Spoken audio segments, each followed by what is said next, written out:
for a better view. The scuffle was brief.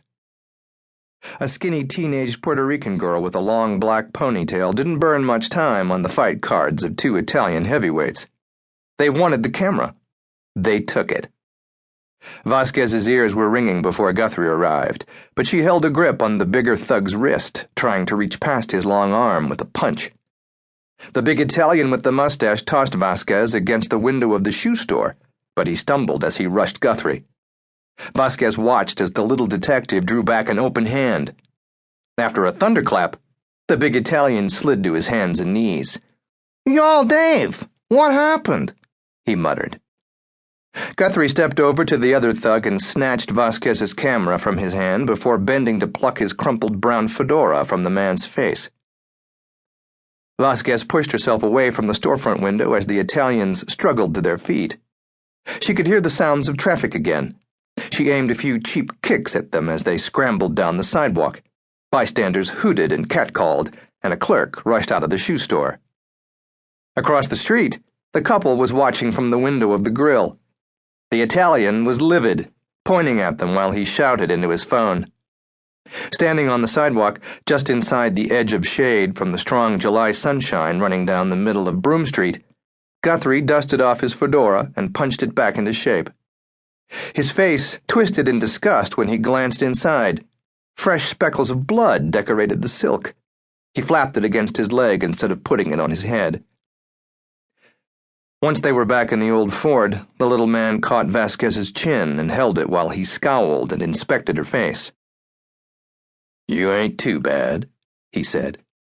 She shook him off and started the car, pulling out just before a patrol car turned into the intersection at the corner of Broome Street. She wiped her stinging nose with the back of her hand and checked for blood. "How in hell did they sneak up on you anyway?" Guthrie asked. "I thought you grew up on the Lower East." "You're loco, viejo," Vasquez barked. "They got up on me since you didn't warn me I should be looking. Who the hell was that?" "Or maybe you were too busy counting taxis?" "Screw that. You should have told me he was connected. Why are you watching him anyway?" "We were watching her." Vasquez pounded the steering wheel and poured out some rapid curses in Spanish. The detective laughed at her and fired some more that she hadn't used. Discovering that he spoke Spanish startled her into quiet. "Maybe I should have warned you about my suspicions," he said after a minute. The old Ford rolled past Washington Square.